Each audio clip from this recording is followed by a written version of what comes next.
भारत का संविधान संघात्मक है। इसमें संघ तथा राज्यों के शासन के संबंध में प्रावधान किया गया है। संविधान के भाग 6 में राज्य शासन के लिए प्रावधान है। राज्य की भी शासन पद्धति संसदीय है। राज्यपाल की नियुक्ति राज्यों में होती है तथा केंद्र शासित प्रदेशों में उपराज्यपाल की नियुक्ति होती है। भारत में 8 केंद्र शासित राज्य हैं, जिनमें से 3 केंद्र शासित राज्यों में उपराज्यपाल का पद है। वह 3 केंद्र शासित राज्य निम्न है, जैसे अंडमान और निकोबार द्वीप समूह, दिल्ली और पुडुचेरी। बाकी 4 केंद्र शासित राज्यों में प्रशासक होते हैं। वहां पर उपराज्यपाल का पद नहीं होता है। वह 5 केंद्र शासित राज्य हैं, जैसे चंडीगढ़, दमन और दीव, दादर और नगर हवेली, लक्षद्वीप, जम्मू कश्मीर, लद्दाख। राज्य की कार्यपालिका का प्रमुख राज्यपाल यानी कि गवर्नर होता है, जो मंत्रिपरिषद की सलाह के अनुसार कार्य करता है। कुछ मामलों में राज्यपाल को विवेकाधिकार भी दिया गया है। ऐसे मामले में वह मंत्रिपरिषद की सलाह के बिना भी कार्य कर सकता है। राज्यपाल अपने राज्य के सभी विश्वविद्यालयों के कुलाधिपति भी होते हैं। इनकी स्थिति राज्य में वही होती है जो केंद्र में राष्ट्रपति की होती है। केंद्र शासित प्रदेशों में उपराज्यपाल होते हैं। 7वें संशोधन 1956 के तहत एक राज्यपाल एक से अधिक राज्यों के लिए भी नियुक्त किया जा सकता है। जैसा कि हमने पहले भी कई बार उदाहरणों बताया कि आनंदीबेन पटेल उत्तर प्रदेश की राज्यपाल थी, लेकिन जब मध्य प्रदेश में सीटें खाली हुई थी राज्यपाल की, तो वहां का भी प्रशासन इन्होंने संभाला था। राज्यपाल राज्य का संवैधानिक प्रमुख होता है। वह मंत्रिपरिषद की सलाह से कार्य करता है। अनुच्छेद 166 में कई चीज़ें हैं। 166(2), 166(3), 200, अनुच्छेद 356, इन सबसे कई अधिकार इनको प्राप्त होते हैं। अगर हम अनुच्छेद 166(2) की बात करेंगे तो इसके अंतर्गत राज्यपाल की शक्ति विवेकाधीन है या नहीं, तो उसी का निर्णय अंतिम माना जाता है। जो राज्यपाल कहेगा वही उसी का निर्णय अंतिम होगा।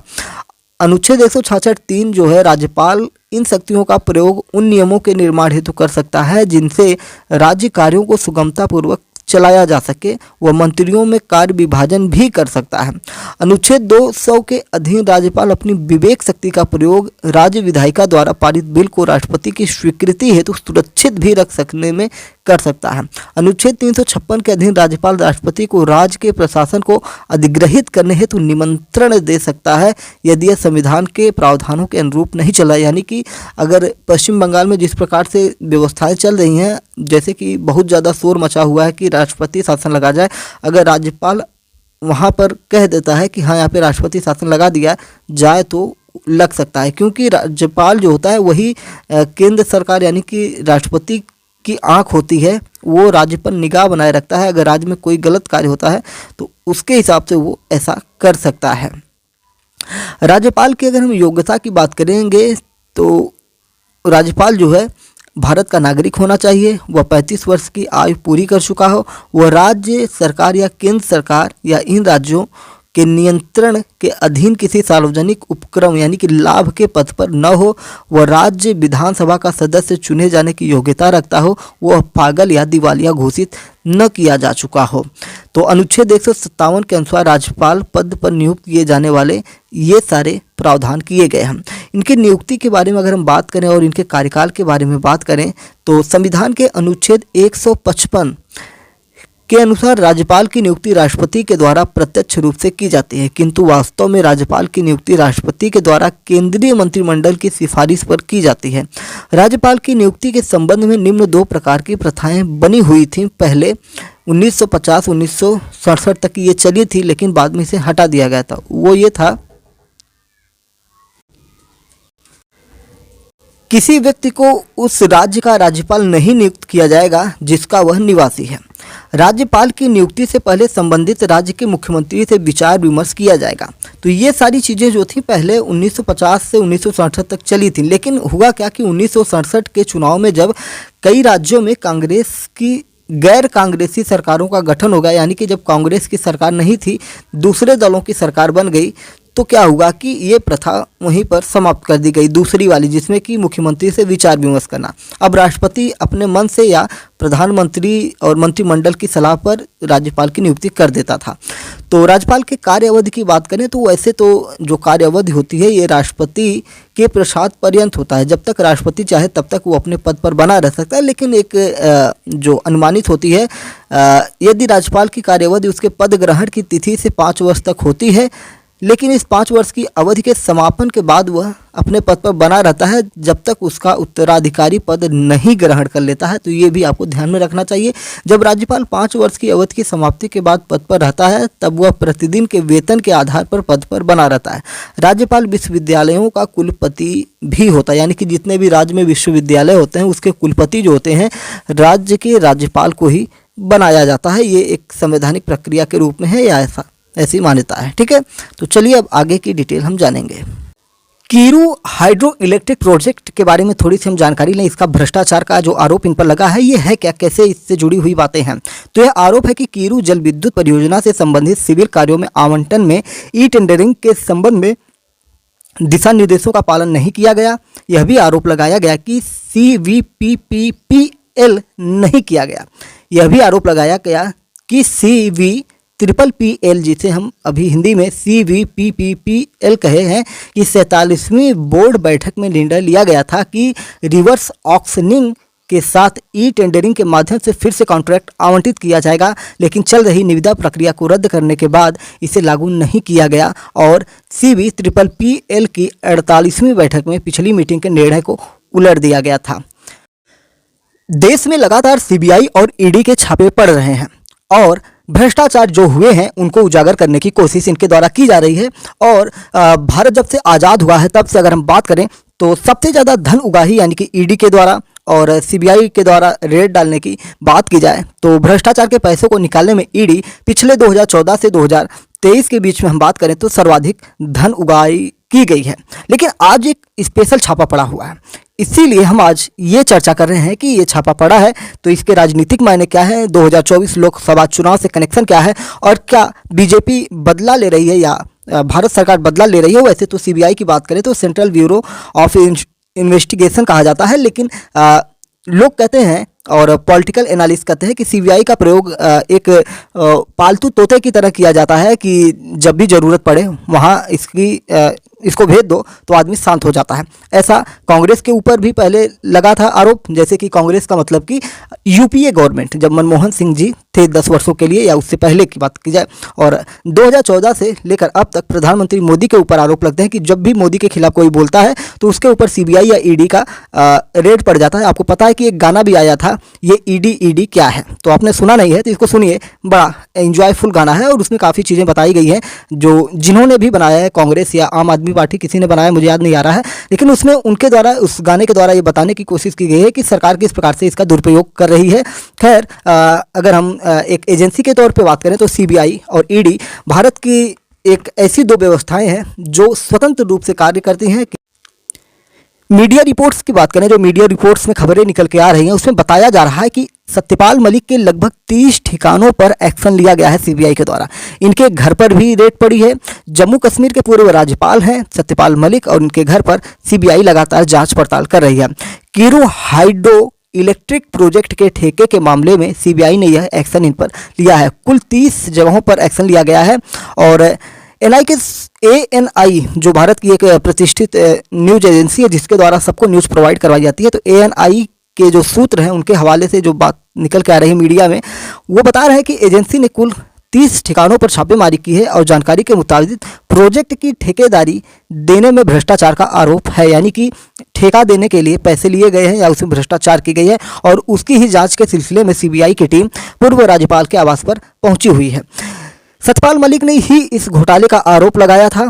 इस मामले में CBI ने केस भी दर्ज किया था, यानी कि यही आरोप भी लगाए थे और इन्हीं के ऊपर अब मुकदमा चलने जा रहा है। केस के मुताबिक करीब 2200 करोड़ रुपए का सिविल वर्क का ठेका इस प्रोजेक्ट के लिए एक निजी कंपनी को 2019 में दिया गया था। आरोप है कि इस ठेके में घोटाला किया गया था। CBI ने इस केस में दिसंबर में भी कई जगहों पर छापेमारी की थी। इन लोगों में कंपनी से जुड़े कमलजीत सिंह दुग्गल और DP सिंह भी शामिल थे जिन पर छापेमारी की गई थी। सत्यपाल मलिक ने एक इंटरव्यू में आरोप लगाया था कि उन्हें इस प्रोजेक्ट समेत 2 फाइलों को मंजूर करने के लिए 200 करोड़ रुपए का ऑफर भी दिया गया था, लेकिन उन्होंने उसे खारिज कर दिया था। सत्यपाल मलिक 23 अगस्त 2018 से 30 अक्टूबर 2019 तक जम्मू कश्मीर के राज्यपाल रहे थे। उनका कहना था कि इसी दौरान इस प्रोजेक्ट की फाइल उनके पास आई थी, जिस पर उन्हें मंजूरी के लिए 200 से 300 करोड़ रुपए रिश्वत का ऑफर मिला था। इस केस में एजेंसी ने Chenab valley power project private limited के पूर्व चेयरमैन नवीन कुमार चौधरी, पूर्व अधिकारियों में MS बाबू, MK मित्तल और अरुण कुमार मिश्रा और पटेल इंजीनियरिंग के खिलाफ केस दर्ज किया है। आरोप इन पर ये लगे हुए हैं कि CBI ने जो बातें कही है कि एजेंसी ने सत्यपाल मलिक के आवास पर इस केस से जुड़ी कुछ चीज़ों के लिए सर्च किया है। इस मामले की जांच CBI अप्रैल 2022 से ही कर रही है। कीरू प्रोजेक्ट किश्तवाड़ से 42 किलोमीटर की दूरी पर है। 20 अप्रैल 2022 को जम्मू कश्मीर सरकार ने CBI से मांग की थी कि वह इस मामले की जांच करे। आरोप है कि इस प्रोजेक्ट के लिए ठेके देने में निविदाएं आमंत्रित न करने का फैसला लिया गया था। आरोप है कि ऐसा इसलिए किया गया ताकि कॉन्ट्रैक्ट देने में घोटाला किया जा सके, यानी कि पारदर्शी तरीके से जो ऑनलाइन सिस्टम होता है उससे न करवाकर कुछ दूसरी व्यवस्थाएं की गई थी। कीरू हाइड्रो इलेक्ट्रिक प्रोजेक्ट के बारे में थोड़ी सी हम जानकारी लें। इसका भ्रष्टाचार का जो आरोप इन पर लगा है ये है क्या, कैसे इससे जुड़ी हुई बातें हैं। तो यह आरोप है कि कीरू जल विद्युत परियोजना से संबंधित सिविल कार्यों में आवंटन में टेंडरिंग के संबंध में दिशा निर्देशों का पालन नहीं किया गया। यह भी आरोप लगाया गया कि CVPPPL नहीं किया गया। यह भी आरोप लगाया गया कि CVPPL, जिसे हम अभी हिंदी में CVPPPL कहे हैं, कि 47वीं बोर्ड बैठक में निर्णय लिया गया था कि रिवर्स ऑक्शनिंग के साथ टेंडरिंग के माध्यम से फिर से कॉन्ट्रैक्ट आवंटित किया जाएगा, लेकिन चल रही निविदा प्रक्रिया को रद्द करने के बाद इसे लागू नहीं किया गया और CVPPL की 48वीं बैठक में पिछली मीटिंग के निर्णय को उलट दिया गया था। इनके जो पूर्व सचिव हैं उनके घर पर भी पहले रेड पड़ चुकी है। इस मामले में कुछ दिनों पहले जम्मू कश्मीर के पूर्व राज्यपाल सत्यपाल मलिक के प्रेस सचिव रहे सुनक बाली के दिल्ली स्थित ठिकानों पर रेड डाली गई थी। दक्षिणी दिल्ली की डिफेंस कॉलोनी और वेस्ट एंड में उनके परिसरों पर छापे मारे गए थे। CBI के एक शीर्ष अधिकारी के अनुसार धन की हेराफेरी के मामले में बाली मुख्य संदिग्ध हैं। हालांकि मलिक ने अपने पूर्व सहयोगी का बचाव किया था। उन्होंने न्यूज एजेंसी ANI से बातचीत में कहा था, यह दुर्भाग्यपूर्ण है कि CBI इस मामले में भ्रष्टाचार की शिकायत करने वाले को ही परेशान कर रही है। जब मैं जम्मू कश्मीर का राज्यपाल था तो वह मेरे प्रेस सलाहकार थे और इस कार्य के लिए कोई सरकारी वेतन नहीं लेते थे। Kiru hydro electric project 624 megawatt का प्रोजेक्ट है। जम्मू कश्मीर के किश्तवाड़ जिले में स्थित चिनाब नदी पर प्रस्तावित है। प्रधानमंत्री नरेंद्र मोदी की अध्यक्षता में आर्थिक मामलों पर कैबिनेट समिति ने 7 मार्च 2019 को Chenab valley power project private limited द्वारा कीरू पनबिजली परियोजना 624 मेगावाट के निर्माण के लिए निवेश को मंजूरी दी थी। इस परियोजना को पूरा करने में 4,287.59 करोड़ रुपए की अनुमानित लागत आएगी। इसके निर्माण की जिम्मेदारी Chenab valley power projects private limited CVPPL नाम की कंपनी के पास है, जो NHPC जम्मू कश्मीर राज्य विद्युत विकास निगम यानी कि JKSPDC और PTC का एक ज्वाइंट वेंचर है। तो ये रहा सत्यपाल मलिक के ऊपर जो आरोप लगे थे, उनकी हमने चर्चा की। अब हम बात करते हैं कि सत्यपाल मलिक है कौन। आप ये जान गए कि ये राज्यपाल हैं, लेकिन इनके बारे में अब हम डिटेल में जानेंगे, इनका पॉलिटिकल कैरियर जानेंगे, सब कुछ जानेंगे और छापे इनके ऊपर पड़ क्यों रहे हैं वो भी जानने की कोशिश करेंगे। आपको बता दें कि प्रधानमंत्री नरेंद्र मोदी के खिलाफ लगातार इनकी बयानबाजियां निकल रही हैं। NDA के खिलाफ ये लगातार पिछले 1-2 सालों से बहुत ज़्यादा बोल रहे हैं। मीडिया में इनके इंटरव्यू आते हैं और इंटरव्यू में जमकर ये भारत सरकार पर आरोप प्रत्यारोप लगाते हैं, जबकि भारत सरकार ने इन्हें राज्यपाल पद पर नियुक्त किया था। फिर उसके बाद जब ये राज्यपाल पद से हटते हैं तो ये सारी कारनामे इनके द्वारा होते हैं। अगर सरकार की बात करें तो सरकार के जो प्रवक्ता हैं उन लोगों की बात ये निकल के आती है कि ये अवसरवादी हैं। जब कांग्रेस की सरकार थी तो उसमें ये लगे हुए थे, फिर भाजपा की गवर्नमेंट आई तो उसमें घुस गए और फिर जब भाजपा ने उनको उनके पद से निवृत्त किया, जब उनका कार्यकाल पूरा हुआ, फिर दूसरा पद ना मिला तो इसके बाद से ये सारी हरकतें ये करने लगे। यानी कि आरोप प्रत्यारोप दोनों तरफ से चल रहे हैं मीडिया के माध्यम से। जम्मू कश्मीर के पूर्व राज्यपाल सत्यपाल मलिक से बहुत सारी बातें आपको जाननी चाहिए और सीखनी चाहिए कि किस प्रकार से एक आदमी सामान्य व्यक्ति से कैसे एक विशिष्ट व्यक्ति बन जाता है। भले उनके ऊपर आरोप लगे हैं, सीबीआई का जांच है, घोटाला है, तो हमारे देश के कौन से ऐसे नेता हैं जिनके ऊपर घोटाले या किसी भी प्रकार के आपराधिक मामले दर्ज नहीं हुए हैं। लेकिन हम ये इनसे जानने की कोशिश करेंगे कि आप एक विशिष्ट व्यक्ति कैसे बन सकते हैं, इनका कैरियर कैसे आगे बढ़ा था। 24 जुलाई 1946 को बागपत के जाट परिवार में जन्मे सत्यपाल मलिक की उम्र जब महज 1.5 साल थी, तभी उनके पिता बुद्ध सिंह का देहांत हो गया था। सत्यपाल मलिक शुरुआत से ही बगावती तेवर वाले रहे हैं। मेरठ कॉलेज से बीएससी और एलएलबी की पढ़ाई करने वाली मलिक छात्र संघ की राजनीति से सियासत में आए थे, यानी कि छात्र नेता हुआ करते थे और फिर धीरे धीरे तरक्कियों की सीढ़ियां चढ़ने लगे। सत्यपाल मलिक का सियासी सफर साल 1974 में शुरू हुआ। वे चौधरी चरण सिंह की अगुवाई वाले भारतीय क्रांति दल के टिकट पर बागपत विधानसभा सीट से चुनाव लड़े और विधायक बने। इस चुनाव में उन्हें 42.4% वोट मिले थे और कम्युनिस्ट पार्टी के आचार्य दीपांकर को हराया था और 42.4% वोट मिलना बहुत बड़ी बात होती है। बाद में जब राष्ट्रीय लोकदल बना तो मलिक इससे के जनरल सेक्रेटरी बन जाते हैं। साल 1980 में लोकदल ने ही सत्यपाल मलिक को राज्यसभा भेज दिया था। राज्यसभा जिनको नहीं पता है तो उनको हम बता दें कि हमारे यहाँ लोकसभा और राज्यसभा और राष्ट्रपति 3 प्रकार की व्यवस्थाएं हैं। राष्ट्रपति जो है दोनों सदनों का सर्वे सर्वा होता है, यानी कि राष्ट्रपति तो भारत के तीनों सेनाओं का भी सर्वे सर्वा होता है, तो राष्ट्रपति भारत का प्रथम नागरिक है। बात करते हैं कि लोकसभा की, तो लोकसभा जो है जनता द्वारा इसमें चुना जाता है। जैसे प्रधानमंत्री नरेंद्र मोदी, ये क्या है, लोकसभा के सदस्य हैं, ये सांसद हैं, ठीक है, एमपी हैं। और राज्यसभा की बात करें तो राज्यसभा में जनता वोट नहीं करती है, इसमें विधानसभा के विधायक वोट करते हैं और भी व्यवस्थाएं जो हैं उनके बारे में जब कभी हम डिटेल में बात करेंगे तो बताएंगे। लेकिन इसमें जनता नहीं वोट करती। राज्यसभा के जो सांसद होते हैं ये अप्रत्यक्ष प्रणाली में आ जाते हैं और जो लोकसभा के सांसद होते हैं ये प्रत्यक्ष प्रणाली में आ जाते हैं, ठीक है, प्रत्यक्ष चुनाव, अप्रत्यक्ष चुनाव। अब बात करते हैं राष्ट्रपति के, तो राष्ट्रपति के लिए भी जनता वोट नहीं करती है, ये भी अप्रत्यक्ष रूप से, यानी कि विधायक सांसद ये लोग मिलकर वोट डालते हैं। इस प्रकार से व्यवस्थाएं होती हैं। पॉलिटी का सब्जेक्ट है, अगर डिटेल में जानना होगा तो कभी हम इस पर डिटेल में चर्चा करेंगे। लोकसभा, राज्यसभा, विधानसभा, विधान परिषद, इन सारी चीज़ों के बारे में डिटेल में बात करेंगे। खैर, हम बात करते हैं सत्यपाल मलिक के। तो इनके हमने बताया कि इनको राज्यसभा भेज दिया गया था, किसके द्वारा, 1980 में लोकदल के द्वारा। 1984 आते आते उन्होंने कांग्रेस का दामन पकड़ लिया और कांग्रेस के साथ जुड़ गए, लेकिन यहाँ ज़्यादा दिन टिक नहीं पाए। इनका इतिहास ही ऐसा रहा है कि कहीं पर ज़्यादा दिन तक टिक नहीं पाए हैं। वही हालत इनके साथ बीजेपी के साथ भी हुआ। अब सीबीआई की रेड इनके ऊपर पड़ी हुई है। कांग्रेस के साथ ये टिक क्यों न पाए? हुआ क्या कि जब बोफोर्स घोटाले में राजीव गांधी का नाम आया और कांग्रेस सरकार घिरी तो मलिक ने पार्टी छोड़ दी और 1988 में वीपी सिंह की अगुवाई वाले जनता दल में शामिल हो गए। साल 1989 में अलीगढ़ से लोकसभा चुनाव जीतकर संसद पहुंचे। हालांकि इसके बाद उन्हें जीत नसीब नहीं हुई। सत्यपाल मलिक ने 1996 में दोबारा समाजवादी पार्टी, जो उत्तर प्रदेश की पार्टी है, के टिकट पर अलीगढ़ से किस्मत आजमाई, लेकिन चुनाव में हार का सामना पड़ा, हार गए। फिर 2004 के लोकसभा चुनाव में बीजेपी के टिकट पर बागपत से भी पराजय मिली, बीजेपी के टिकट पर भी हार गए। कांग्रेस से सपा, सपा से बीजेपी, उससे पहले और भी जनता दल, इस प्रकार से कई पार्टियों से गुजरते हुए फिर बीजेपी में आते हैं और बीजेपी से बागपत से भी हार जाते हैं। लेकिन हारने के बाद भी सत्यपाल मलिक का भारतीय जनता पार्टी में लगातार कद बढ़ते गया, इनको उसमें सम्मान मिलते गया। 2012 में पार्टी ने उन्हें राष्ट्रीय उपाध्यक्ष भी बनाया और 2017 में बिहार का राज्यपाल भी बनाया। तो उत्तर प्रदेश के पड़ोसी राज्य बिहार का ये एक तरह से राज्यपाल बने। साल बीते ही नहीं थे कि 2018 में मलिक को जम्मू कश्मीर भेज दिया गया। जम्मू कश्मीर में इन्हें वहाँ का राज्यपाल बनाया गया। इसके बाद 2019 में गोवा के राज्यपाल बने और 2020 में मेघालय के राज्यपाल नियुक्त हुए। 2021 के शुरुआत में उन्होंने बीजेपी के खिलाफ बगावती तेवर अख्तियार कर लिए और 2021 से बाद से ही, जब से ये बीजेपी के खिलाफ बोल रहे हैं, तो 2021, 22, 23 और 2024 में अब उनके घर पर रेड पड़ चुका है सीबीआई का।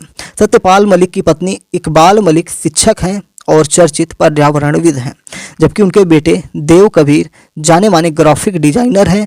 बियर के मशहूर ब्रांड बीरा का लोगो देव कबीर ने ही डिजाइन किया है। यह जानकारी खुद सत्यपाल मलिक ने एक इंटरव्यू के माध्यम से दी थी।